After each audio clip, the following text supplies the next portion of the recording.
The stars outside the viewing window of Horizon's Edge Station looked peaceful, but Captain Lee Taman knew better. Peace was fragile in this part of the galaxy, especially when the Vrax Empire was involved. He stood at attention in his crisp Terran Defense Force uniform, watching diplomats from 47 different alien species mill about in the Grand Hall.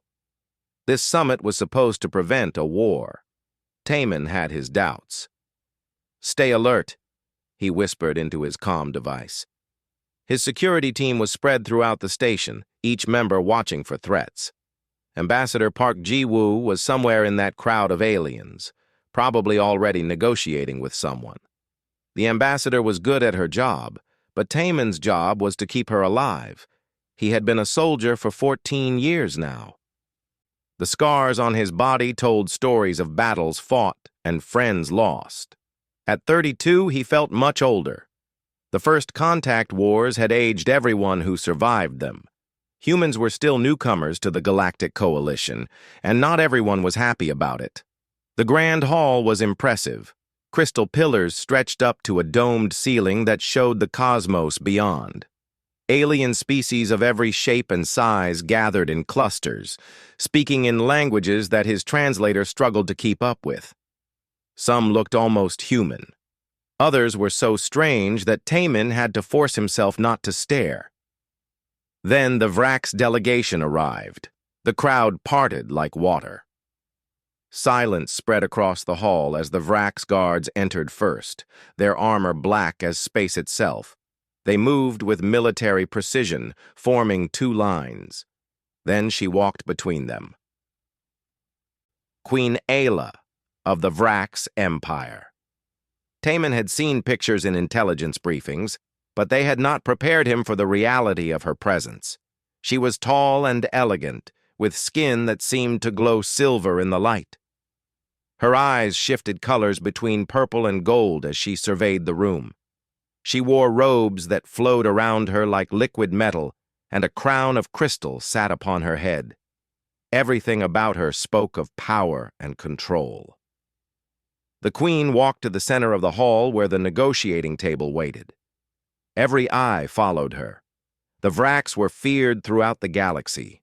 For 3 years, they had been expanding their territory, conquering colonies and pushing into coalition space. Thousands had died. This summit was a last attempt to stop the bloodshed. Taman watched her carefully. His job was to identify threats. And the Vrax Queen was definitely a threat. Intelligence reports called her ruthless and calculating. She had taken power after her father's death and continued his aggressive expansion. Some said she was even more dangerous than he had been. As if sensing his gaze, Queen Ayla turned her head slightly. Her eyes locked onto his across the crowded hall. Taman felt a strange jolt run through him. For just a moment, something flickered across her face. Recognition, confusion. But that was impossible. He had never met Vrax royalty before. He was certain of that. The moment passed. The queen looked away and took her seat at the negotiating table. Taman shook his head slightly. He was imagining things. The stress of the assignment was getting to him. Ambassador Park approached the table with the other coalition representatives. The opening ceremonies began.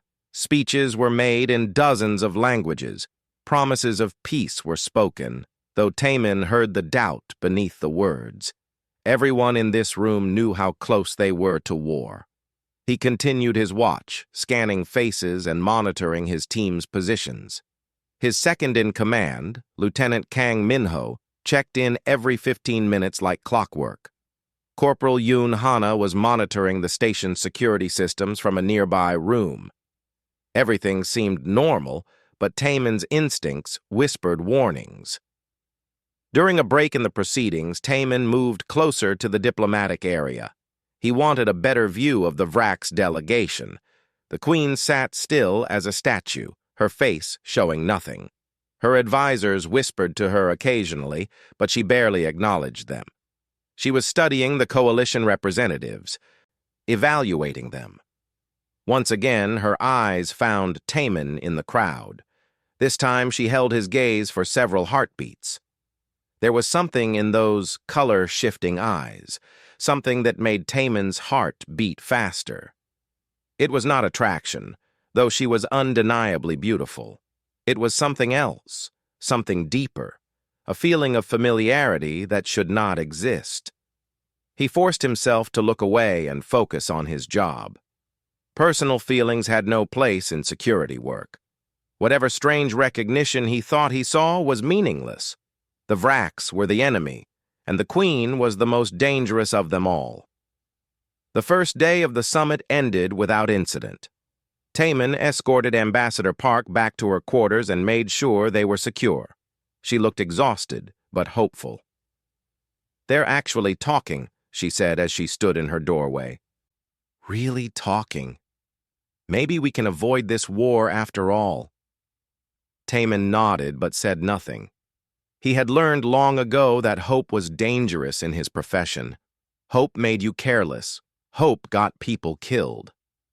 That night, as he lay in his narrow bunk in the security quarters, Taman could not stop thinking about Queen Ayla's eyes. Why did she look at him that way? Why did he feel like he should know her? He searched his memories but found nothing. He had never been near Vrak's space before this assignment. He had never encountered Vrak's royalty. There was no logical explanation. He closed his eyes and tried to sleep, but strange dreams came. Flashes of fire and screaming, metal tearing, a child crying in a language he did not know, his own younger self, wearing different armor, reaching into flames to pull someone free. Silver skin. Terrified, golden eyes, a small hand gripping his own. Taman woke with a gasp, his heart pounding. What was that? A dream? A memory? But it could not be a memory. He had never experienced anything like that. His service record was complete and documented. There were no gaps, no missing time. He checked the chronometer. 3 hours until his next shift. He got up and splashed cold water on his face, staring at his reflection. The same face he had always known looked back at him. So why did he feel like a stranger to himself? The second day of the summit would begin soon. Taman dressed in his uniform and prepared his weapons. Whatever strange thoughts troubled him, he had a job to do. Ambassador Park needed protection, and the galaxy needed this peace to work. He just wished he could shake the feeling that everything was about to change. The second day of the summit started like the first. Diplomats gathered in the Grand Hall and spoke carefully chosen words about peace and cooperation. Taman maintained his position near the walls, watching everything. Queen Ayla sat at the negotiating table, her face still showing no emotion. She had not looked at him again since yesterday, and Taman told himself he was relieved. Lieutenant Minho's voice crackled in his earpiece. "All clear in the eastern corridor. Shift change complete." "Acknowledged," Taman replied quietly. Everything was running smoothly, perhaps too smoothly. His instincts were still whispering warnings that he could not quite hear. The morning session ended. Delegates rose and began moving toward the dining areas for lunch. Taman followed Ambassador Park, keeping her in sight. She was talking with a representative from one of the insectoid species, both of them laughing about something. It was good to see her relaxed. Then the world exploded. The first blast came from the eastern corridor where Minho had just reported all clear. The force of it shook the entire station. Alarms began shrieking. People screamed in a dozen different languages as smoke poured into the Grand Hall. Taman's training kicked in immediately. "Security! Report!" he barked into his comm. Silence, then static. Then Corporal Hana's voice, high with panic. "Multiple explosions throughout the station. Life support is failing in sections 4 through 9. We're under attack." More explosions rocked the station. The crystal pillars in the Grand Hall cracked and fell. Aliens ran in every direction, trampling each other in their panic. Taman grabbed Ambassador Park and pulled her toward the nearest emergency exit. His team members should be guiding other delegates to safety, but he could not raise most of them on the comm. "This way!" he shouted over the chaos. Park followed him without question, her face pale with fear. They made it to an emergency stairwell just as another explosion tore through the hall behind them. Debris rained down where they had been standing moments before. Taman's mind raced as they descended the stairs. This was not a random attack. The explosions were too coordinated, too well placed. Someone had planned this carefully. But who and why? They reached a lower level where other survivors were gathering. Coalition security forces were trying to organize an evacuation, but it was chaos. Station systems were failing.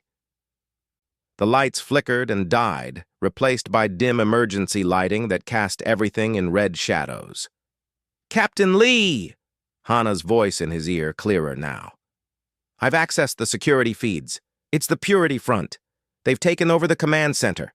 They're causing the explosions deliberately, trying to destroy the whole station." The Purity Front. Extremists who believed the Coalition should never make peace with species like the Vrax.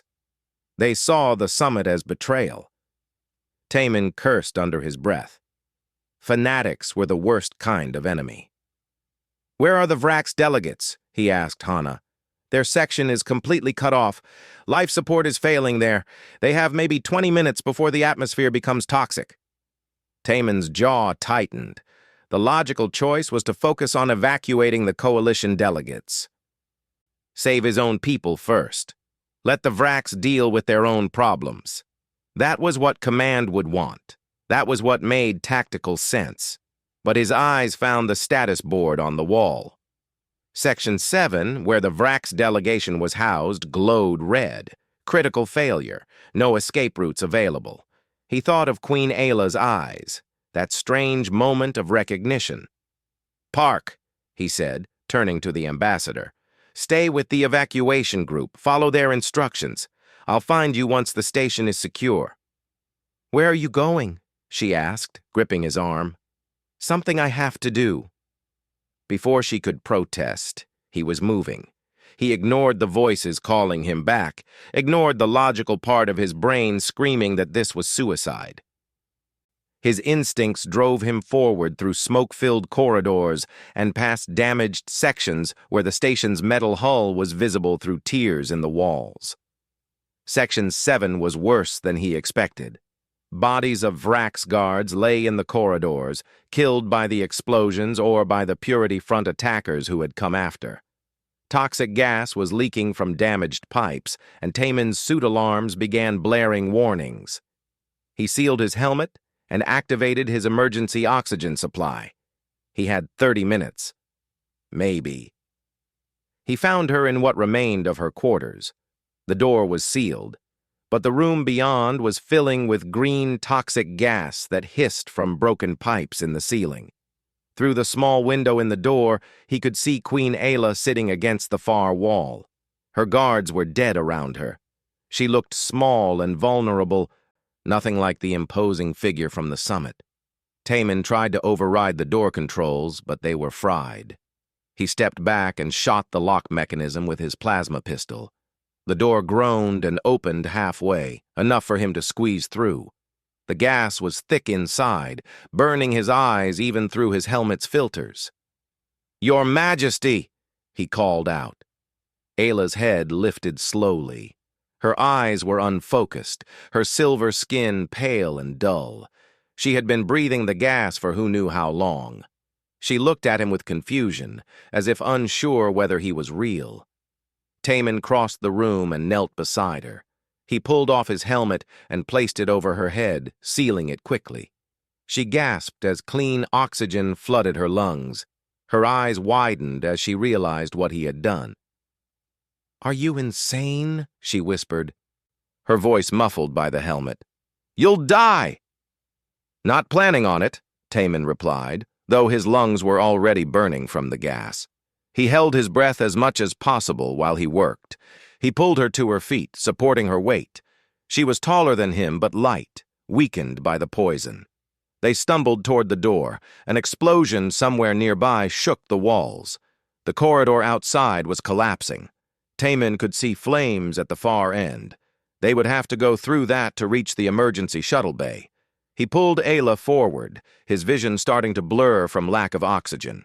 His lungs screamed for air, but breathing would mean filling them with poison.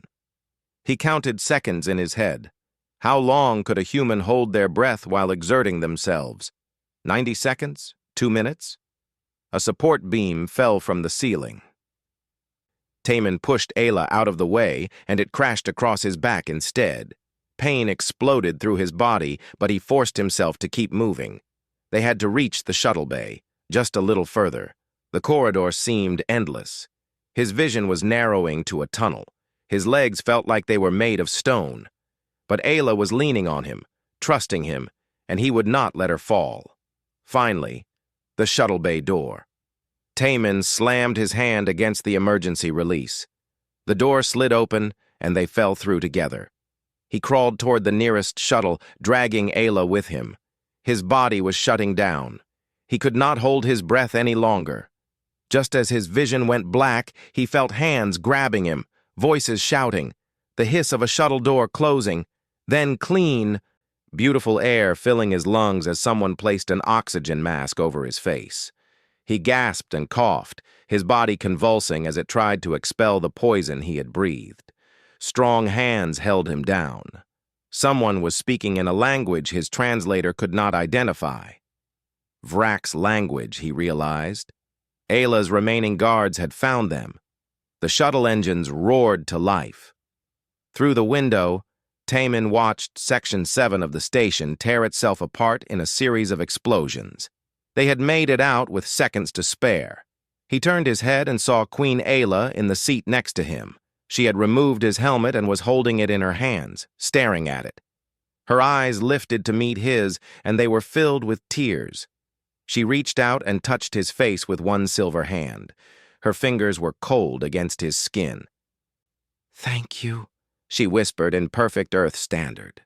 Then her eyes closed and she slumped in her seat, unconscious but breathing. Taman felt darkness pulling at him again. The pain in his back was spreading. He might have broken something when that beam hit him, but none of that mattered. She was alive. He had saved her. As consciousness slipped away, he heard her voice one more time, so quiet he almost missed it. "Just like before," she breathed. "You saved me just like before." But that made no sense. Before? There was no before. Was there? Taman woke in a medical bay 3 days later. His body ached everywhere, and machines beeped steadily around him. A medical officer noticed him stirring and called for a doctor. Within minutes, he was surrounded by concerned faces asking questions about his pain levels and whether he could move his limbs. Everything worked, though his back was heavily bandaged and movement sent sharp pains through his spine. The doctor, a efficient woman named Dr. Kim Soo-yin, explained that he had cracked 2 vertebrae and suffered severe toxic gas exposure. He was lucky to be alive. "Where's Ambassador Park?" Taman asked. "Safe, evacuated with most of the coalition delegates," Dr. Kim replied. "The summit is over, Captain. The attack killed 43 beings from various species. Horizon's Edge Station is a total loss. They're going to have to destroy what's left of it." Taman closed his eyes. 43 dead. And the hope for peace was probably dead with them. "The Vrak's delegation?" he asked carefully. Dr. Kim's expression became unreadable. "Queen Ayla survived thanks to you. She left Vrak's space 2 days ago with her remaining people. She did not..." The doctor paused. "She did not leave any message for you." Something in Taman's chest tightened, though he told himself it did not matter. He had done his duty. He had saved a life. That was all. The fact that it was the Vrak's queen's life would probably cause political problems, but that was not his concern. Over the next week, as his body healed, Taman was debriefed by military intelligence. They asked him hundreds of questions about the attack, the rescue, and especially about his interaction with Queen Ayla. He told them everything he could remember, including the strange things she had said. She said, "Just like before," one intelligence officer noted, reviewing the recording. "What did she mean by that?" "I don't know," Taman answered honestly. "I've never met her before the summit." The officer frowned at his screen.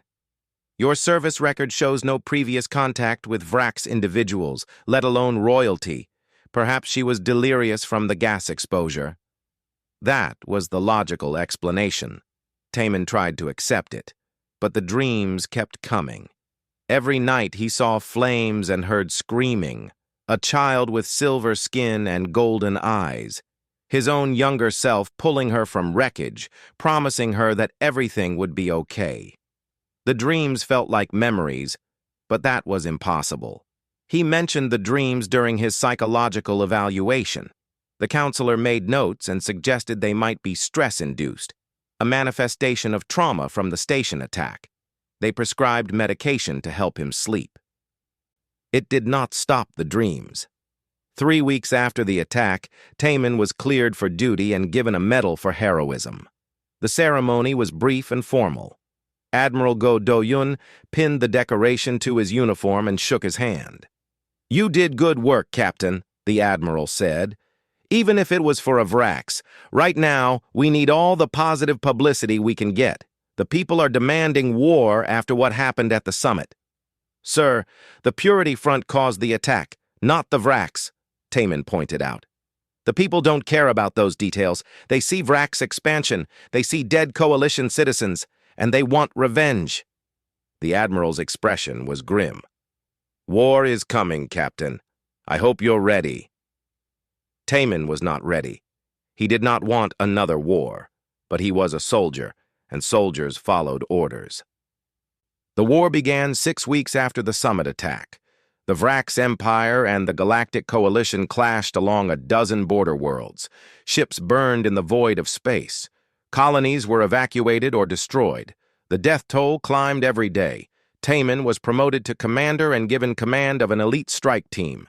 His missions were the dangerous ones, deep into Vrax territory to sabotage supply lines and gather intelligence. He was good at his job, frighteningly good. His team completed objectives that other units could not. They struck hard and disappeared before the Vrax could respond. After 6 months, stories began spreading through the military. The Vrax soldiers feared him. They called him the Ghost of Terra, a human who could not be caught or killed. Taman did not like the nickname, but he could not deny it was useful. Fear was a weapon like any other. What disturbed him was how often his missions succeeded because of unlikely intelligence. Information about Vrax ship movements that turned out to be accurate. Warnings about ambushes that saved his team's lives. Supply depot locations that were impossibly precise. Intelligence Command credited their sources, but Taman wondered. The help felt too convenient, too specific to his operations. He mentioned his concerns once to Lieutenant Minho, who had survived the summit attack and now served as his second-in-command. Minho listened and then shrugged. "Don't question good luck, Commander. We need every advantage we can get." But Taman did not believe in luck. Someone was helping them. Someone with access to high-level Vrax military information. The question was why. Late at night, when sleep would not come, he thought about Queen Ayla's eyes. That moment of recognition, her whispered words about saving her before. His dreams of pulling a silver-skinned child from fire. Was there a connection? Or was he seeing patterns where none existed, driven by stress and lack of sleep? 2 years passed. The war ground on, brutal and exhausting. Taman's team took losses and gained new members. Corporal Hana was promoted to lieutenant and became their tech specialist. She could break Vrax encryption faster than anyone in the military. Minho remained steady and reliable, the foundation that held the team together. They conducted 83 missions. They lost 19 team members. Each death weighed on Taman's conscience, but he kept pushing forward because that was what soldiers did. They pushed forward until they could not anymore. Then came the mission to Keras 7. Intelligence had identified a critical Vrax supply hub on the planet's surface. Destroying it could cripple Vrax operations in an entire sector. High Command wanted it done fast and quiet. They sent Taemin's team. The mission briefing bothered him from the start. The intelligence was too detailed, too perfect. Every guard rotation, every defense system, every structural weakness spelled out like someone had handed them a manual. His instincts screamed warnings, but his orders were clear.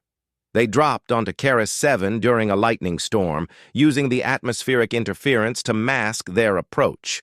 The supply hub was built into ancient ruins, structures from a civilization that died out thousands of years ago. Stone temples with technology grafted onto them like metal parasites. The infiltration went exactly as planned, too exactly. They encountered guards at precisely the predicted locations. The defense systems had the exact weaknesses intelligence described. They planted charges at the hub's power core without triggering a single alarm. "This is wrong," Taemin whispered to Minho as they set the timers. "It's too easy." "Since when do you complain about easy?" Minho replied, but his expression showed he felt it too. They were halfway back to the extraction point when the trap sprung. Vrax forces poured from the ruins around them, far more than intelligence had predicted. Dropships descended from above, cutting off their escape routes. Weapons fire lit up the storm-darkened sky. "Fall back to the temple," Taemin ordered. His team ran for the nearest structure, a partially collapsed stone building that offered some cover. But they were surrounded. Hundreds of Vrax soldiers closed in from all directions. Hana took a plasma round to the shoulder and went down. Minho dragged her into the temple while others provided covering fire. 3 team members did not make it. Taemin watched them die and felt rage and grief twist together in his gut. They barricaded themselves in the temple as best they could, but it was hopeless. They had maybe an hour before the Vrax overran their position. Taemin considered their options and found none that did not end in death or capture. Then the sky split open with the roar of massive engines. A royal cruiser descended through the storm, its hull marked with the Vrax Imperial seal. It settled near the temple, and a boarding ramp lowered. "Hold fire!" an amplified voice commanded in Earth Standard. "By order of Queen Ayla!"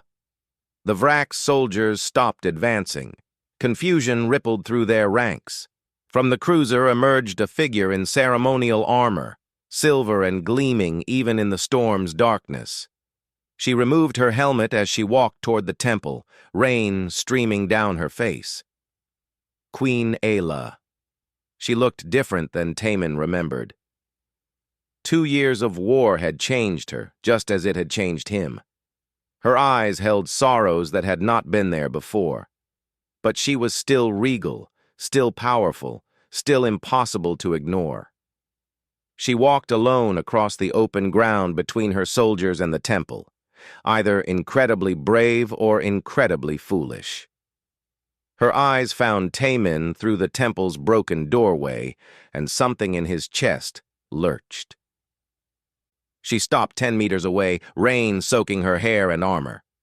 "Commander Lee Taemin!" she called out, her voice carrying over the storm. "We need to talk!" Taemin kept his weapon raised, but did not fire. His team looked to him for orders, but he had none to give. This situation was beyond his training, beyond his experience. Ayla took another step closer. Her eyes never left his face. "Have you forgotten the day you saved me?" she asked quietly. "The station attack," Taemin replied. "I remember." "No." She shook her head slowly. "Not the station. Before. 23 years ago. When I was a child. When you pulled me from burning wreckage on the human border world called Haven's Rest. When you promised me everything would be okay." The words hit Taemin like a physical blow. The dreams crashed over him with sudden clarity. They were not dreams at all. They were memories, locked away and forgotten but always there, waiting. A colony ship falling from the sky, fire everywhere. A 7-year-old girl trapped in twisted metal, screaming in a language he did not know. His 18-year-old self working search and rescue on Haven's Rest, pulling her free and carrying her to safety. Her small silver hand gripping his, her golden eyes looking up at him with absolute trust. "That's impossible," he whispered. But even as he said it, he knew it was true. Queen Ayla smiled sadly. "Your government suppressed those memories, first contact protocols. Civilians who encountered aliens before humanity officially joined the coalition were given neural blocks. You saved my life, and then they made you forget." The world tilted around Taman. Everything he thought he knew about himself was based on a lie. The woman standing before him was not just the enemy queen. She was the girl he had saved all those years ago, the girl he had forgotten. "Why?" he asked, his voice rough. "Why tell me this now?" "Because I owe you the truth," Ayla replied.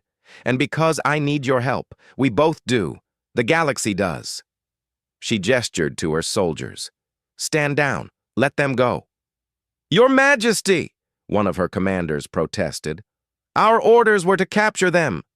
"I am changing the orders," Ayla said with steel in her voice. "Stand down now." The commander looked like he wanted to argue, but he obeyed. The Varax forces pulled back, creating a corridor of open ground. Ayla turned back to Taman.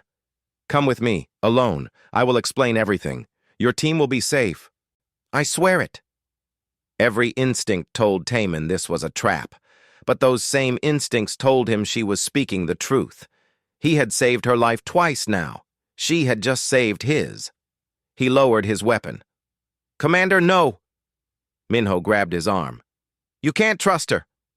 "I know," Taman replied, "but I'm going anyway." He walked out of the temple into the rain, toward the woman who held his forgotten past in her hands.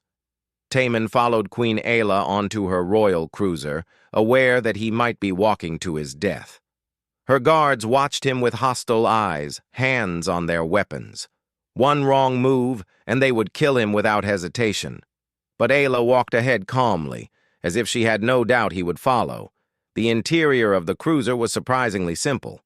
He had expected luxury, but instead found military efficiency. Metal corridors lit with soft blue light. Crew members working at stations, barely glancing up as their queen passed. This was a warship dressed in royal colors. Ayla led him to a private chamber near the bridge.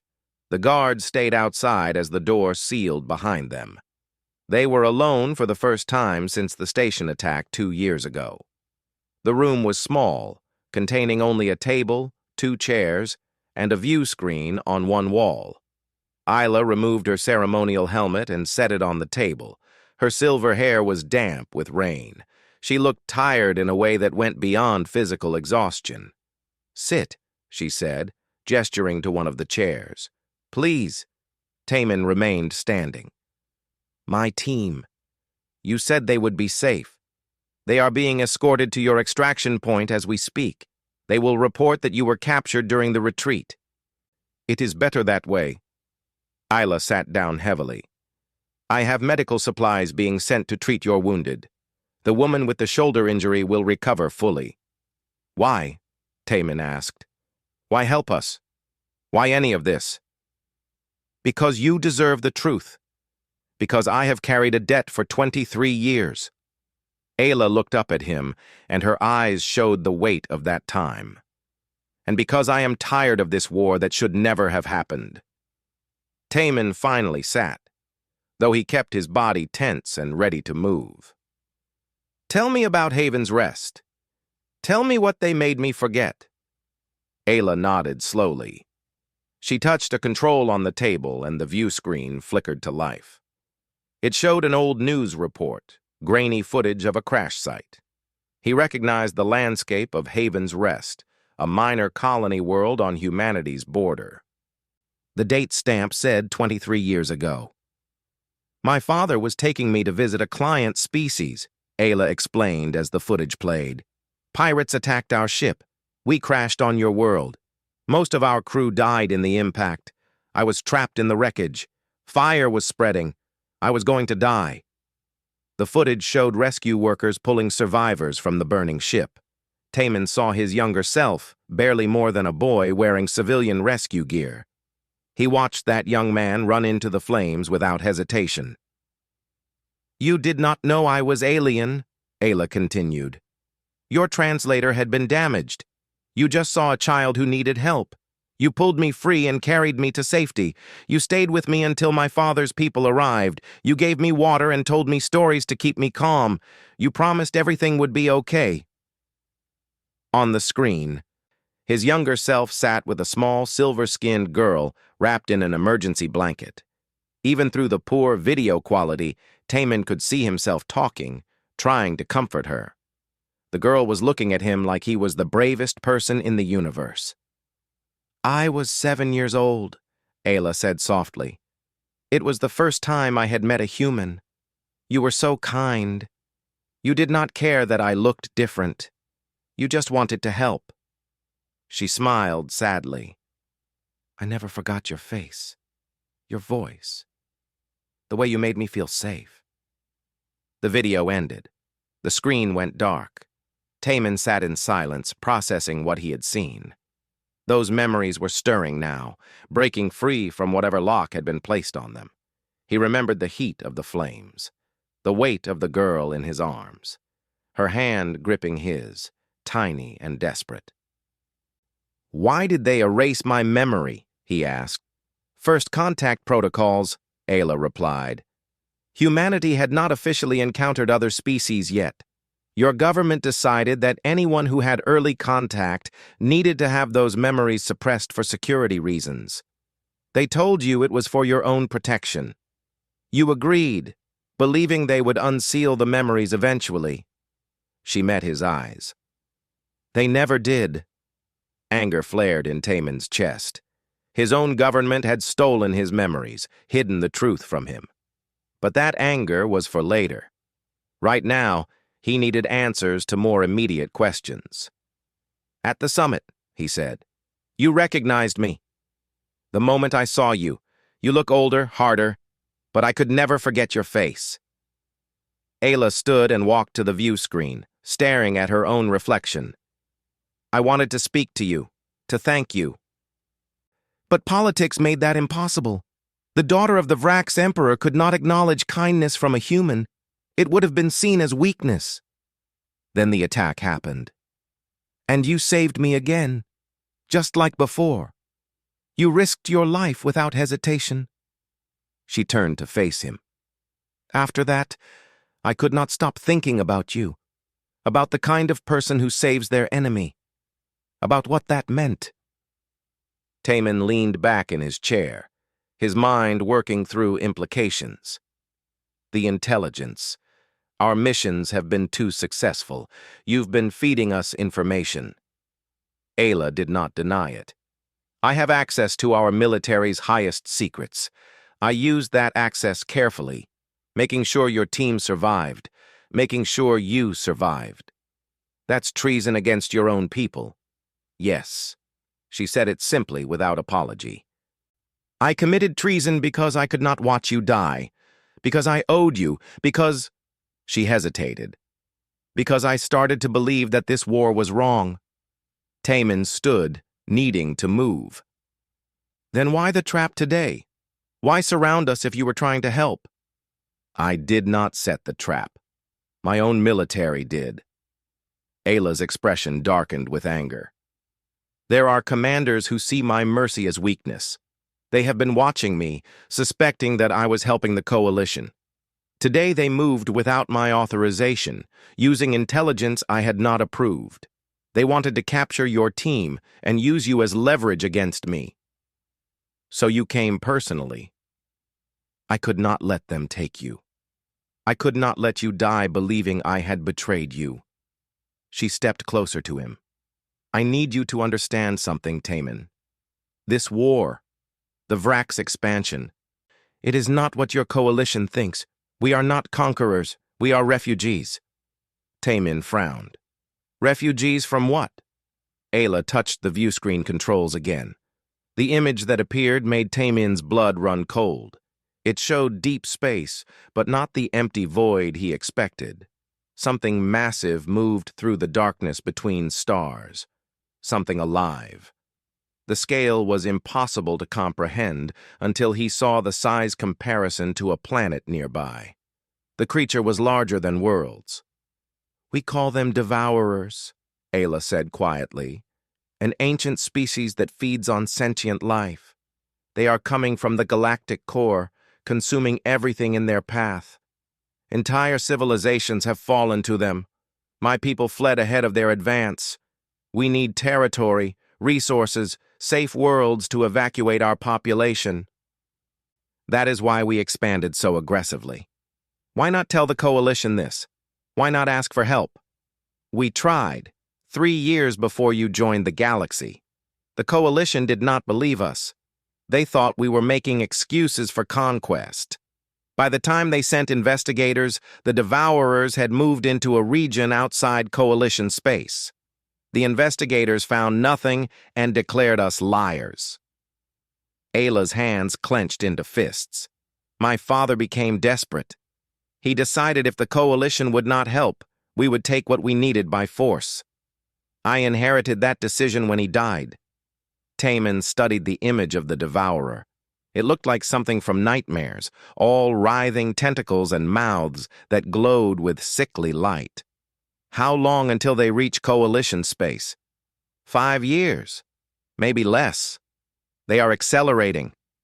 Ayla turned off the screen. "Everyone is so focused on fighting each other that they cannot see the real threat. By the time they do, it will be too late. You're trying to save everyone. I am trying to save my people. But I cannot do that if the galaxy tears itself apart first." She looked at him with desperation in her eyes. "You asked why I told you all this. I need your help. I need someone the Coalition might actually listen to. Someone who can show them that not all Vraks are enemies. Someone who can help me stop this war before the Devourers arrive and destroy us all." Tamin's mind raced. If she was telling the truth, the stakes were impossibly high. But if she was lying, if this was all manipulation, he would be betraying humanity. How could he know which it was? He thought about the girl in the burning wreckage. The way she had looked at him with absolute trust. He thought about the woman at the summit, her eyes finding him across the crowd with recognition and something like hope. He thought about 2 years of war and all the dead on both sides. "You're asking me to commit treason," he said. "I am asking you to save the galaxy." Ayla stepped closer until they were an arm's length apart. "I know it is too much. I know you have no reason to trust me except for one day, 23 years ago when you were kind to a frightened child. But I have no one else to ask. You are the only bridge between our peoples." "Why me specifically? There are diplomats, politicians, people with actual authority." "Because diplomats and politicians think in terms of advantage and leverage. You think in terms of right and wrong. You saved me not because it benefited you, but because it was right." Her voice dropped to almost a whisper. "I need someone who understands that some things matter more than politics." Before Tamin could respond, alarms began blaring throughout the ship. Ayla's communicator crackled with urgent Vrak speech. Her expression shifted from desperate to horrified in an instant. "What is it?" Tamin demanded. "My own commanders! They are attacking this ship! They know I have been helping you! They are trying to kill us both!" The ship shuddered as weapons fire struck its shields. Ayla grabbed her helmet and ran for the door with Tamin right behind her. They emerged into controlled chaos. Crew members rushed to battle stations. The ship's defensive systems were firing automatically. "Your Majesty!" One of her guards ran up. 3 ships are attacking. They have declared you a traitor and are demanding your surrender." "How many loyal crew do we have?" Ayla asked. "Maybe half. The rest are confused or siding with the attackers." Another impact rocked the ship. Sparks showered from a damaged conduit. The guard stumbled but caught himself. Isla made a decision. "Get everyone loyal to the escape shuttles. We are abandoning ship." "But your majesty—" "Do it! That is an order!" She turned to Taman. "It seems we both are traitors now. Will you fight with me?" Taman checked his weapons. He should be trying to escape, to get back to his people. Instead, he found himself nodding. "Where do we go?" "First we survive. Then we figure out how to save the galaxy." She managed a grim smile. "Just like before, you are saving me. Except this time, we save each other." They ran together toward the escape shuttles as the ship fell apart around them, two enemies who were about to become the galaxy's only hope. The royal cruiser was dying around them. Taman followed Queen Ayla through corridors filled with smoke and sparks, her remaining guards forming a protective circle. Explosions shook the walls as the attacking ships pounded the hull relentlessly. Crew members ran past them, some heading for escape shuttles, others rushing to defensive positions. "How many ships will we have once we evacuate?" Ayla shouted to her guard captain, a scarred Vrax warrior named Chiral. "2 shuttles at most, Your Majesty," Kirel replied. "The others are damaged or already taken by those who fled. 2 shuttles against 3 warships. They would be hunted down and destroyed within hours." Taman's tactical mind searched for options and found few. They needed allies, but where could they go? The coalition would arrest Ayla on sight, and the Vrax Empire now wanted her dead.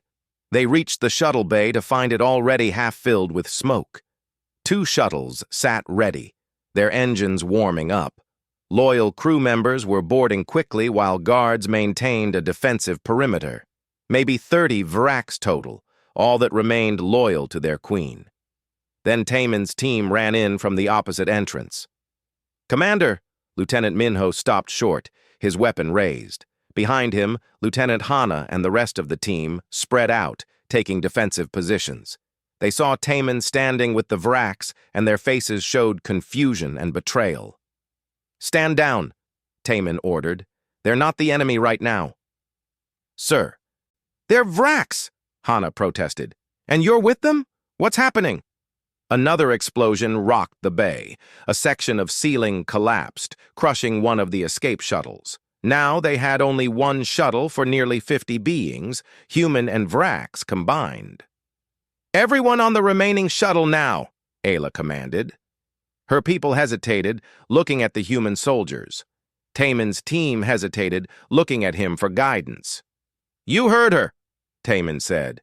"Move!" Something in his voice broke through their shock. Both groups surged toward the shuttle. It would be cramped with so many aboard, but better than staying on a dying ship. Minho grabbed Taman's arm as they ran. "What are you doing?" his friend demanded. "Have you lost your mind?" "Probably," Taman admitted. "I'll explain if we survive." They crammed into the shuttle together. Humans and Vrax pressed shoulder to shoulder. The species that had been killing each other minutes ago now shared the same cramped space, breathing the same recycled air. The tension was thick enough to cut. Chiral took the pilot seat with Hana sliding into the co-pilot position without asking. The Vrax guard started to protest, but Hana was already interfacing with the controls. "I'm the best pilot on his team," she said bluntly. "You want to live? Let me fly." Kirel looked to Ayla, who nodded.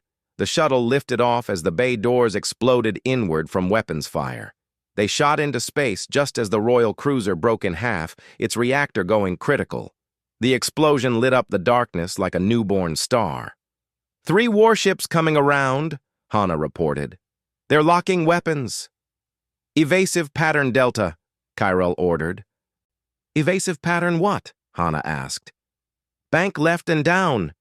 They dove and twisted through space as plasma fire streaked past. The warships were larger and more powerful, but the shuttle was nimble. Still, they could not run forever. Eventually, the warships would land a hit. "We need to jump to hyperspace," Ayla said from where she stood behind the pilots, one hand on each seat to stay steady. "Coordinates for Haven's Rest." The human colony? Kirill asked in surprise. Remote, sparsely populated, and in neutral space. They will not expect us to go there. Isla looked at Taman. And it seems appropriate, given our history. Taman understood. The place where they had first met, where this impossible connection began, maybe the place where it could be forged into something that might save them all.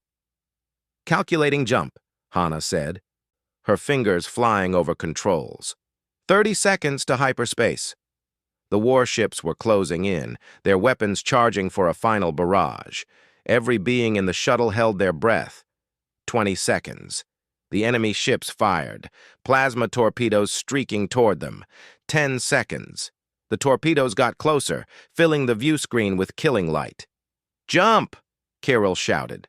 Space twisted around them, and the stars smeared into lines. The hyperspace vortex swallowed the shuttle, and they were gone. The enemy torpedoes flew through empty space where they had been. The shuttle fell silent except for the hum of hyperspace engines. Everyone breathed again. They had survived. For now. 2 hours to Haven's Rest, Hana reported quietly. Taman looked around at the crowded shuttle. His team was staring at him with questions in their eyes. The Vraks were watching the humans warily. Only Ayla seemed calm, though he could see the strain in how she held herself. Commander Lee, Minho said carefully, you owe us an explanation. I do, Taman agreed. He took a breath and told them everything. The rescue 23 years ago, the suppressed memories, the truth about the Devourers. His team listened in shocked silence while the Vraks crew nodded, already knowing most of it. When he finished, Hana was the first to speak. So the entire war is based on a misunderstanding? The Vraks are refugees, not conquerors? We are both, Kirill said quietly. We need territory to survive, but we have killed to take it. That is not noble, even if our cause is desperate. My father made mistakes, Ayla added. I have continued those mistakes. But I am trying to find a different path now, even if it is too late to undo the harm we have caused. Minho shook his head slowly. Even if all this is true, how do we convince the coalition? They will not listen. They will think it is a Vraks trick. I have evidence, Ayla said. Scientific data about the Devourers, testimony from refugees, astronomical projections showing their approach. It is all in the shuttle's computer. We will need more than data, Taman said. We will need a way to show both sides that cooperation is possible, that we can work together. How? One of his team members asked. Everyone wants this war. The coalition wants revenge. The Vraks military wants victory. Both sides have invested too much blood to back down now. Taman did not have an answer. He looked at Ayla and saw the same uncertainty in her eyes. They had escaped immediate death. But what came next? How could two people, no matter how determined, stop an entire war? Haven's Rest appeared ahead of them, a small green and blue world orbiting a quiet sun. The colony had less than 1 million people spread across 2 continents. It was peaceful, remote, forgotten by the larger galaxy, the perfect place to hide and figure out their next move. They landed in a wilderness region far from the main settlements. The shuttle set down near a lake surrounded by forests. As they disembarked, Taman recognized the landscape. They were not far from where the Vraks ship had crashed 23 years ago. The forest had reclaimed most of the crash site, but he remembered. We need a plan, Kirill said, as they set up a basic camp. We have maybe a day before someone finds us. The coalition will be looking for Commander Lee's team, and the Vraks military will be hunting Her Majesty. We split up, one of the Vraks suggested. Some of us draw the hunters away while the others escape. No. Ayla's voice was firm. We stay together. We are stronger that way. Your Majesty, with respect, we cannot win against both the coalition and our own empire, Kirill argued. The logical choice is to sacrifice some to save the leadership. Logic got us into this war, Ayla replied. Maybe it is time to try something different. Night fell over Haven's Rest. They built fires and ate emergency rations. Humans and Vracs sat separated at first, then gradually mingled as they realized they had no choice but to cooperate. Hana showed some of the Vracs crew how human military technology worked. Kirill taught Minho about Vracs' combat tactics. Small bridges began to form. Taman sat by the lake, staring out at the water-reflecting stars. Isla found him there after an hour. "Beautiful world," she said, sitting beside him. "I remember it being beautiful, even through my fear." "I used to come here," Taman said. "Before I joined the military, I would sit by this lake and think about my future. I never imagined it would lead to this." "Do you regret it? Saving me, I mean, both times." Taman thought about that. "No, I regret that it was necessary. I regret the war and the death. But saving you?" He looked at her. "That I would do again." Ayla was quiet for a moment. "I spent 23 years remembering the human who saved me, building an image in my mind of what you must be like. Then I saw you at the summit and realized you did not remember me at all. It was like losing you twice." "I remember now. Not everything, but enough. I remember a scared little girl who trusted me. I remember promising to keep her safe. You kept that promise." She smiled sadly. "Even when you forgot making it." They sat in companionable silence as the stars wheeled overhead. Behind them, the camp was settling down. Humans and Vracs sleeping near each other, too tired to maintain their hatred. It was a small thing, but it was something. "Tomorrow we need to contact both sides," Taman said finally. "We need to try to show them what we've discovered, that we can work together." "They will not listen." "Probably not, but we have to try." Ayla stood and offered him her hand. "Then we will try together. And when they refuse, we will try again. And we will keep trying until either they listen or we are dead." Taman took her hand and let her pull him to his feet. Her grip was strong and warm, nothing like the small child's hand he remembered from so long ago. But the trust in her eyes was the same. They walked back to camp together, two traitors who chose hope over hate, determined to save a galaxy that wanted them dead. Behind them, the lake reflected stars that seemed to shine a little brighter, as if the universe itself was watching to see what would happen next. Dawn on Haven's Rest arrived with mist rising from the lake. Taman woke to find humans and Vracs working together to prepare breakfast, the previous night's barriers continuing to break down. Hana was teaching two Vracs engineers about coalition encryption while they shared their food. Minho was sparring with Karel, trading moves and actually laughing. It was small, but it was real. Ayla emerged from the shuttle where she had been working through the night. She looked exhausted, but determined. "I have prepared the broadcast, all the evidence we have about the Devourers, footage of our cooperation, testimony from survivors, everything." "Both sides will receive it?" Taman asked. "Simultaneously. To the Coalition High Command and the Vracs Imperial Council. They will not be able to ignore it." She paused. "They will also know exactly where we are once we transmit. How long do we have after the signal goes out?" 4 hours, maybe 5. Both sides will send ships. We need to be ready to run or to surrender." Taman gathered his team and the Vracs crew together. Nearly 50 beings stood around him in the misty morning, waiting to hear what their leaders had decided. "We are about to tell both sides the truth," Taman said, "about the Devourers, about why this war started, about what we have discovered here. They will not want to hear it. They will probably ignore us or call us traitors, but we are sending the message anyway." "What happens after?" one of his soldiers asked. "I do not know. We might be arrested, we might be killed, we might be ignored and left to die here." Taman looked at each face. "Anyone who wants to leave before the transmission can. No judgment. You did not sign up for this." Nobody moved. Not his team, not the Vrax crew. They had all made their choice. Ayla nodded. "Then we do this together. Kirel, send the transmission." The Vrax guard worked the shuttle's communications system. Lights blinked as the message compiled and prepared to send. They were broadcasting on every military frequency for both sides, impossible to miss or block.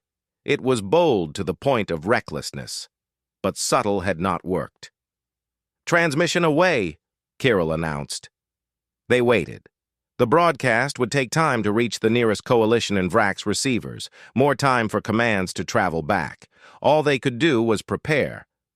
"We should have a fallback position," Minho suggested. "Somewhere to retreat if they come for us." "The old crash site," Taman said. "It is overgrown, but the terrain offers good defensive positions. And it feels right." They moved camp to where the Vrax ship had crashed 23 years ago. Nature had mostly reclaimed it, but Taman could still see the scorch marks on the ground, the pieces of hull buried under vines and soil. This was where it all began. Maybe this was where it would end. 3 hours passed, then 4. They fortified their position as best they could with limited resources. Hana rigged early warning sensors using parts from the shuttle. Kirel organized the crew into defensive positions. Everyone knew it was probably futile against real military forces, but doing something was better than waiting helplessly. Minho found Taman checking his weapons. "Do you think they will listen?" his friend asked. "No," Taman admitted, "but I think some might. And maybe that is enough to start." "Start what?" "Change. A different way. Something other than endless war." Minho was quiet for a moment. "I trust you, Commander. I do not understand this, but I trust you. I am not sure I understand it either, but it feels right." The sensors blared an alert. Ships were approaching, dropping out of hyperspace. Lots of them. Hana ran to the display. "Coalition forces from the north," she called out. "Vrax ships from the south. Both sides are coming." "Battle positions," Kyril ordered. The Vrax crew readied their weapons. "Wait!" Ayla commanded. "Lower your weapons, all of you." "Your Majesty, they will kill us," one of the crew protested. "Perhaps. But if we fight, we prove that cooperation is impossible. We prove that war is the only answer." She removed her side weapon and set it on the ground. "I will not die shooting my own people or the commander's people. If they want to kill me, they will have to do it while I am unarmed." Taman understood. He placed his weapon beside hers. "You heard her. Stand down."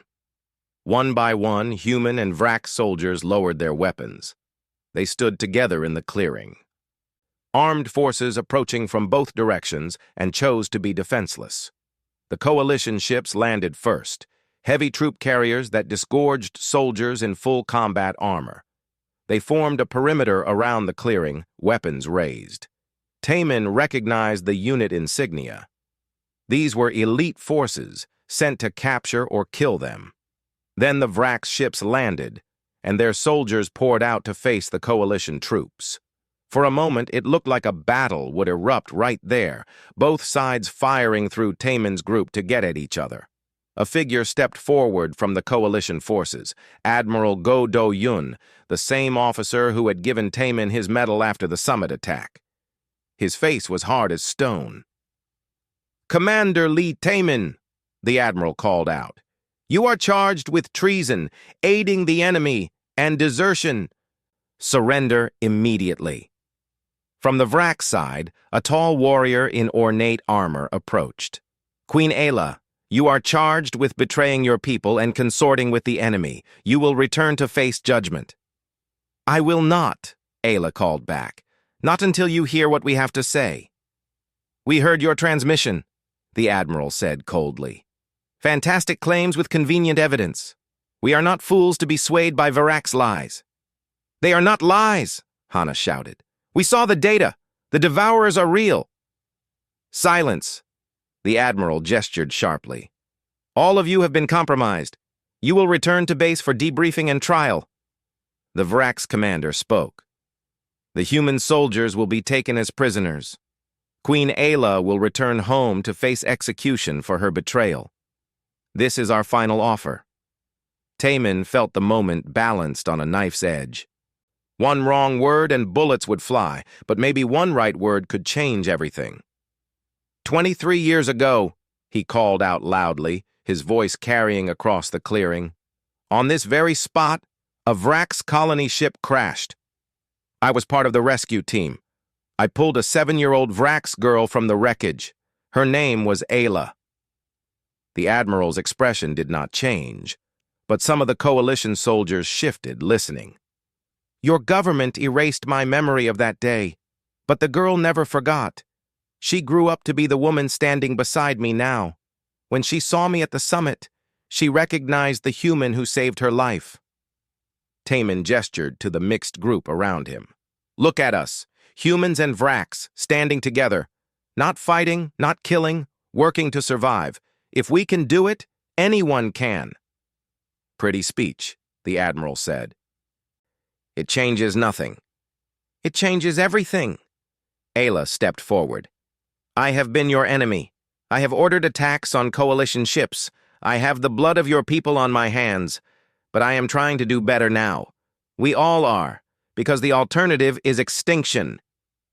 From your mythical devourers? The Vrax commander scoffed. Not mythical, real. Ayla pointed to the sky. Check your long-range sensors. Deep space, Sector 772. You will see the distortions. They are already approaching the outer rim. The Vrax commander hesitated, then spoke into his comm device. After a moment, his expression changed. He looked at his tactical officer, who nodded grimly. Something is there, the officer reported loud enough for everyone to hear. Mass readings are unprecedented. Moving toward inhabited space. Murmurs ran through both groups of soldiers. The Admiral pulled up his own display, checking Coalition sensor data. His face went pale. Confirm, he said quietly. Large unknown objects moving in from the core. Estimated time to outer colonies. He swallowed. 18 months. The clearing fell silent. The truth was undeniable now, confirmed by both sides' independent sensors. The Devourers were real and coming fast. 18 months to prepare, Ayla said into the silence. Or 18 months of continued war while they approach. Your choice. The Vrax commander lowered his weapon slowly. This is above my authority. I need to contact the Council. And I need to contact High Command, the Admiral added. He looked at Taman with something between anger and grudging respect. You better be right about this, Commander. He is, Minho said, stepping forward. I have fought alongside him for years. If he says we need to work together, then we do. I agree, Kirill added from the Vrax side. Her Majesty has never led us wrong. If she says this is the path, I follow. One by one, other voices joined in. Coalition soldiers speaking up for Taman, Vrax crew supporting Ayla. The commanders watched in surprise as their own people defended those they had come to arrest. Finally, the Admiral made a decision. We will not take you prisoner. Not yet. But you will come with us to Coalition headquarters and present your evidence formally. If you are lying, you will be executed. If you are telling the truth, he shook his head, then we have bigger problems than this war. Agreed, the Vrax commander said. Her Majesty will present her case to the Imperial Council as well. If she is wrong, she dies. If she is right, we must consider alliance. It was not friendship. It was not even really trust. But it was a chance. A tiny opening for something different. We will need representatives from both sides, Ayla said, to show cooperation. Some of Commander Lee's team should come to the Vrax Council. Some of my crew should go to Coalition headquarters. The commanders exchanged glances. It was risky. Hostages could be killed, used as leverage. But it was also smart. Neither side could betray the other without risking their own people. "I will go to the Vrax Council," Minho volunteered immediately. "I will go to Coalition headquarters," Kirill said just as quickly. Hana raised her hand. "I will go with Minho. Someone needs to keep him out of trouble." More volunteers stepped forward from both sides. The mixed groups formed naturally now, humans and Vrax, who had learned to trust each other over one long night. Taman and Ayla would split up. He would present the evidence to Coalition High Command. She would face the Imperial Council that wanted her dead. Both knew they might not survive, but at least they would die trying. Before the groups separated, Ayla pulled Taman aside. They stood in the clearing where their story began, surrounded by people who had become allies against all odds. "If we survive this," she said quietly, "if we somehow convince them to work together, it will only be the beginning. The real war comes after. I know. But at least we will face it united." She reached out and took his hand. Her silver skin was warm against his. "Thank you, Lee Taman, for saving me 3 times now. Once from fire, once from myself, and once from giving up hope." "You saved me too," he replied. "You showed me that enemies can become allies, that hate can transform into something better." They stood there for a moment, 2 leaders who had chosen the hardest path because it was right. Then they released hands and turned to their separate groups. There was work to be done, a galaxy to save, and very little time to do it. As the ships lifted off in different directions, Taman watched Ayla's vessel disappear into the sky.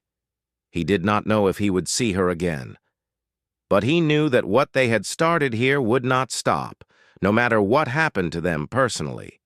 The message had been sent, the evidence had been seen, and across the galaxy, in military command centers and government halls, people were starting to ask the question that would change everything. What if peace was the only way to survive? The Coalition High Command meeting room was enormous, designed to hold representatives from 47 species. Taman stood in the center, surrounded by his enemies wearing the faces of allies. Admirals, generals, and political leaders stared down at him from tiered seating. Their expressions ranged from hostile to curious, but none looked friendly. Ambassador Park Ji-woo sat in the human delegation section. She had vouched for him, using her reputation to buy him this hearing. But even she looked uncertain about what he was attempting. "Let me understand this correctly," Admiral Go Do-hyun said from his high seat. "You want us to end our war with the Vrax Empire. Not just a ceasefire, but full cooperation, joint military operations, shared resources, alliance." "Yes, sir," Taman replied firmly. "Based on evidence provided by the Vrax Queen, who you rescued twice and who has admitted to committing treason against her own people. The evidence has been verified by our own sensors," Taman pointed out. "The Devourer ships are real. They are approaching. We have 18 months, maybe less." A insectoid general clicked its mandibles skeptically. "Even if these creatures exist, why should we trust the Vrax? They have killed thousands of Coalition citizens. They have destroyed our colonies. And you ask us to forgive this?" "I am not asking you to forgive," Taman said. "I am asking you to survive. Forgiveness can come later, if we live long enough." The room erupted in arguments. Some representatives supported the idea, mostly those from species that had lost fewer lives in the war. Others demanded Taman's execution for even suggesting alliance with their enemies. The debate raged for an hour while Taman stood silent in the center, letting them shout themselves out. Finally, Ambassador Park stood. The room gradually quieted out of respect for her position. "I know Commander Lee," she said clearly. "I have worked alongside him for 3 years. He is a good soldier and a better man. If he says we need this alliance, I believe him. Belief is not evidence," another admiral snapped. Then look at the evidence. Park activated a display showing the astronomical data. These are our own sensor readings, not Vrak's propaganda. Something massive is approaching from the galactic core. Something that has already destroyed civilizations.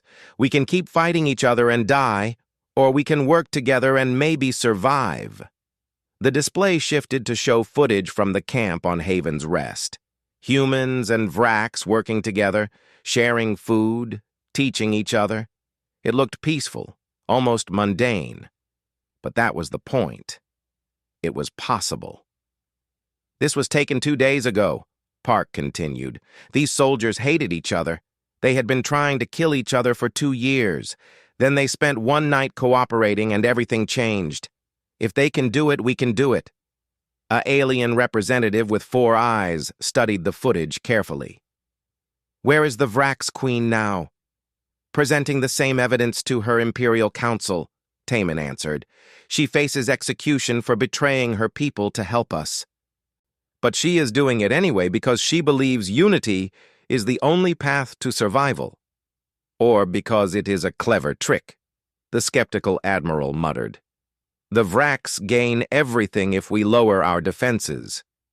We have sent mixed teams to both sides as insurance, Park explained. Human soldiers are on Vrak's worlds right now. Vrak's crew members are here in coalition space. Neither side can betray the other without sacrificing their own people. The 4-eyed representative nodded slowly. Practical. Risky, but practical. Admiral Go stood, silencing the room with his presence.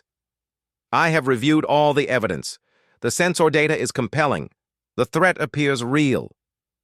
But... He fixed Taman with a hard stare. That does not make the Vraks our friends. At best, they are temporary allies against a common enemy. At worst, this is an elaborate trap. I understand your caution, Taman said, but we are running out of time. Every day we spend fighting each other is a day we do not spend preparing for the real threat. And if we prepare together and they stab us in the back, then we die fighting. But if we do not try, we die anyway. At least this way we have a chance. The debate continued through the day and into the night. Taman answered the same questions dozens of times. He showed the evidence again and again. Slowly, gradually, the mood in the room shifted from hostile to considering. Meanwhile, across the galaxy on the Vrak's homeworld, Queen Ayla faced her own trial.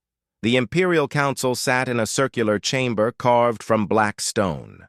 37 Vrak's nobles, each representing a major clan or colony, judged her from their high seats.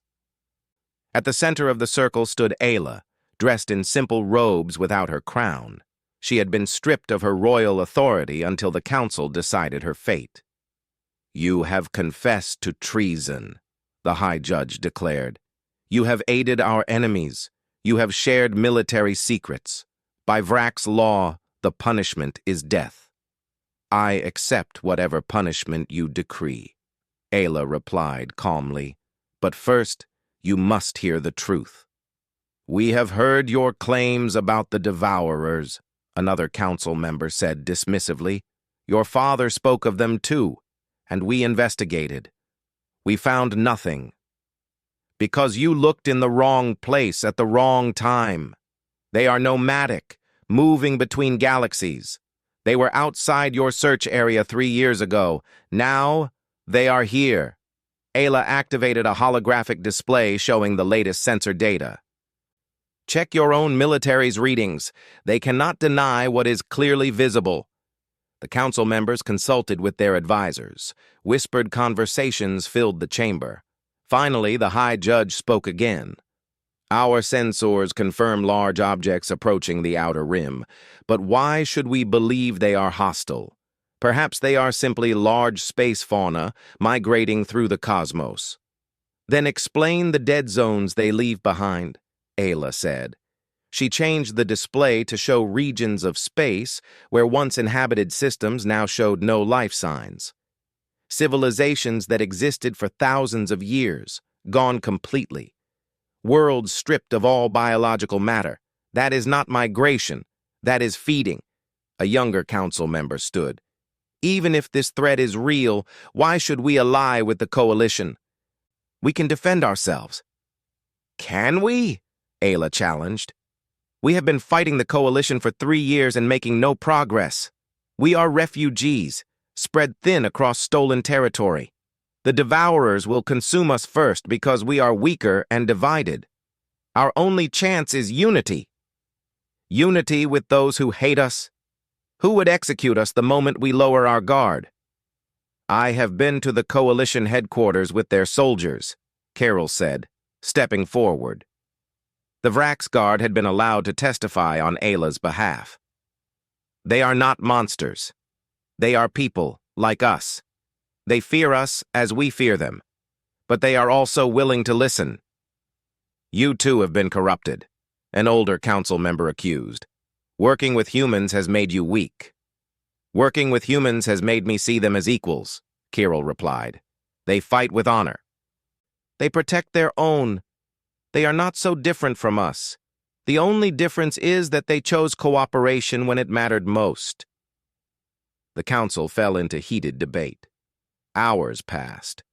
Ayla stood in the center, waiting for judgment that would likely end in her execution. She had done everything she could. The rest was up to them. Then an alarm blared throughout the chamber. Every council member's communicator activated simultaneously. The High Judge listened to his device, and his face went pale beneath his silver skin. The Outer Rim colony of Velkar, he announced in a shaken voice. It has gone silent. All communication ceased 30 minutes ago. Scout ships report. He paused, struggling with the words. The planet has been stripped bare. No life remains. And something massive is moving away from the system toward the next colony. The chamber erupted in panic. Council members shouted questions and demands. The devourers were no longer theoretical. They were here, killing Vrax citizens right now. How long until they reach our core worlds? Someone asked. If they maintain current speed, 6 months. 6 months, less time than anyone had predicted. The room fell silent as the reality sank in. Ayla spoke into the silence. We can face them divided and die, or we can face them together and maybe survive. There is no third option. There is no more time. The High Judge looked at her with new eyes, fear replacing his earlier contempt. What do you propose? Send me back to the coalition with full authority to negotiate. Let me forge this alliance while we still can. Every day we delay is another colony lost, another 1,000 lives consumed. And if the coalition refuses? If they use our desperation against us? Then we die knowing we tried everything. But I do not think they will refuse. They are facing the same choice we are. Ayla looked around at the terrified faces. I know I have committed treason. I know I have broken our laws. But I did it to save our people. All our people, human and Vrax alike. Let me finish what I started. The council members looked at each other. Finally, the High Judge spoke. You will go to the coalition with our full authority to negotiate terms. But know this, Ayla. If you fail, if this alliance does not form, or if the coalition betrays us, you will still face execution upon your return. Your life is the price of failure. I understand, Ayla said. And I accept. Back on the coalition station, Taman received word that the Vrax Council had agreed to negotiate. Relief flooded through him, followed immediately by determination. Now came the hardest part, making the alliance actually work. The first joint meeting was held on a neutral station in unclaimed space. Coalition representatives sat on one side of a long table. Vrax nobles sat on the other. Taman and Ayla stood together at the head, the bridge between two peoples who had been killing each other days before. We have reviewed your evidence, Admiral Go said formally. The coalition is prepared to discuss temporary military cooperation against the Devourer threat. Temporary? Ayla questioned. This threat will not be temporary. The Devourers will not simply leave after one battle. We cannot commit to permanent alliance with a people who were our enemies yesterday, a Vrax noble hissed angrily. You expect us to fight beside you without trust? To share our technology and tactics with those who would use them against us later? We could say the same, a coalition diplomat shot back. How do we know you will not betray us the moment the Devourers are defeated? The argument began spiraling into old accusations and grievances. Taman saw the alliance dying before it could form. He slammed his hand on the table, the sharp sound cutting through the debate. Enough, he said quietly, but his voice carried authority. You want guarantees? There are none. You want trust? That takes time we do not have. So here is what we do have. A common enemy that will kill us all if we keep fighting each other. That is our guarantee. That is our motivation. Fear works as well as trust. Well said, Ayla agreed. We can build trust later if we survive. For now, we build cooperation out of necessity. Ambassador Park stood. I propose joint task forces, mixed crews of coalition and Vrax personnel working together on defensive preparations. Start small, prove that cooperation is possible, then expand. And who leads these task forces? A Vrax noble demanded. Both sides together, Taman said. Co-commanders. Every ship, every unit has both coalition and Vrax leadership. Neither side can act without the other's agreement. It was clumsy and would slow decision-making, but it was fair. Both sides would have equal power and equal risk. The negotiations continued for 3 days. Slowly, painfully, the framework of an alliance took shape. It was fragile and filled with compromises that satisfied no one completely. But it existed. That was something. The first joint fleet assembled 2 weeks later. 20 ships, half coalition and half Vrax, arranged in formation. Taman stood on the bridge of the flagship, a coalition cruiser. Beside him stood Ayla, officially assigned as his co-commander. On the view screen, the mixed crews worked at their stations, humans and Vrax side by side.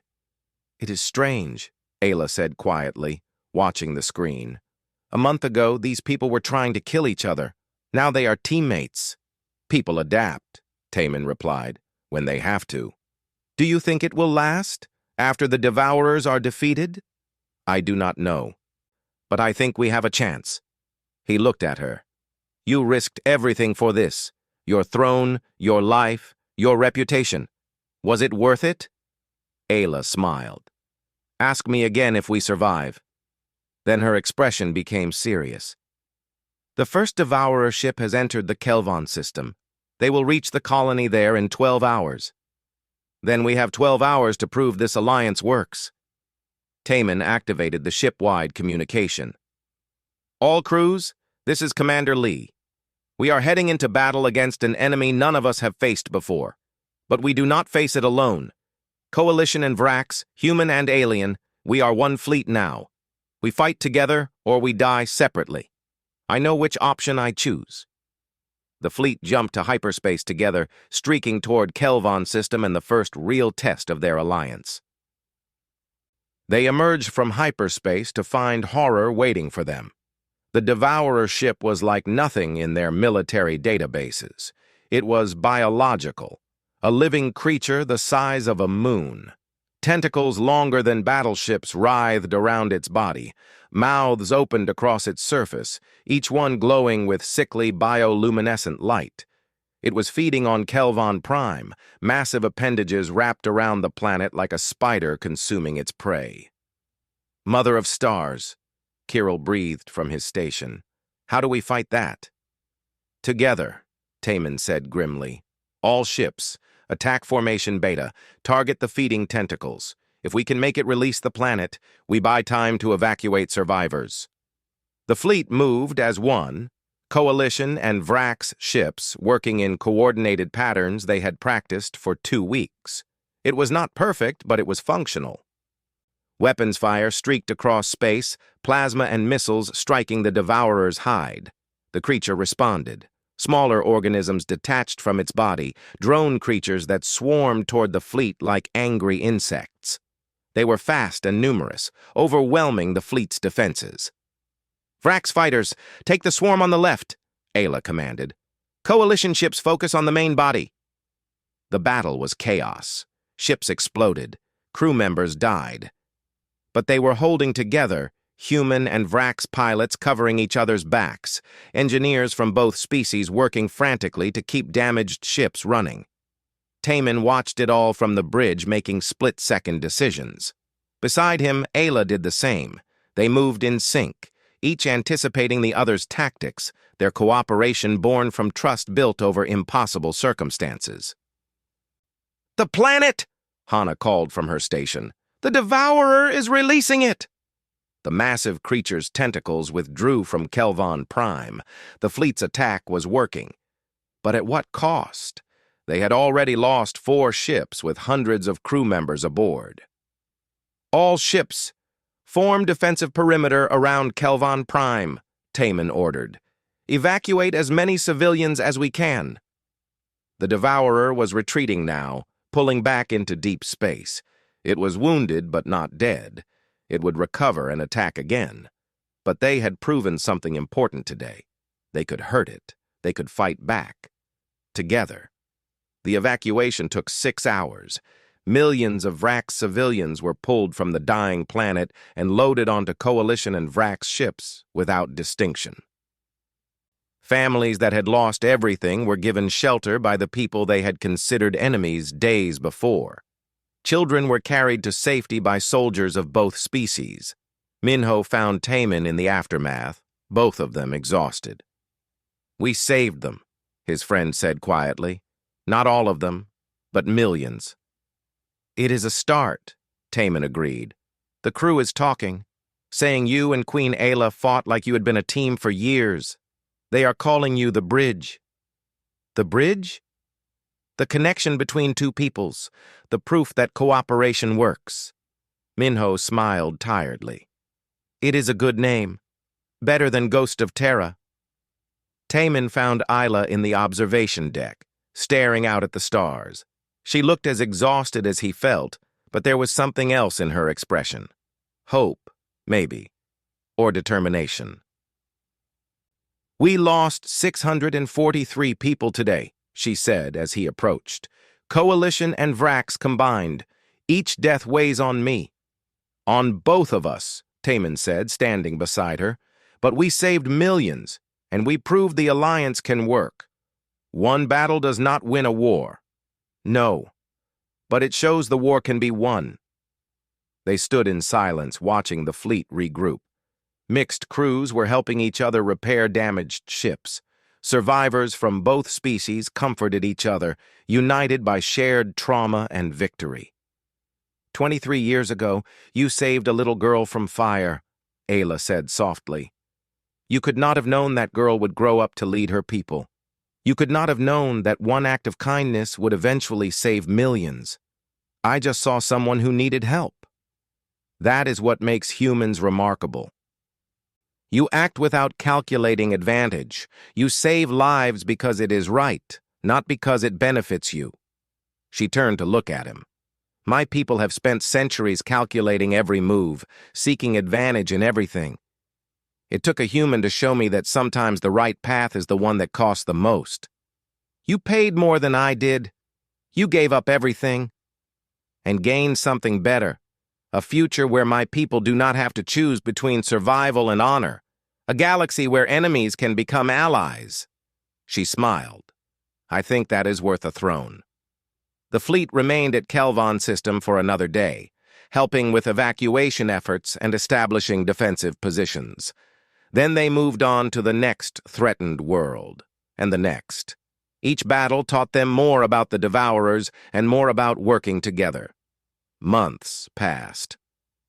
The alliance grew stronger as necessity forged it into something real. More ships joined the fleet. More mixed crews learned to trust each other. The Devourers were pushing deeper into inhabited space, but now they faced unified resistance. Taman and Ayla became symbols of the alliance, their partnership proof that cooperation was possible. They led from the front, fighting in every major battle, never asking their people to face dangers they would not face themselves. On the one-year anniversary of the first joint battle, they stood together on the bridge of their flagship. The fleet had grown to over 200 ships, a force that would have been impossible to imagine a year ago.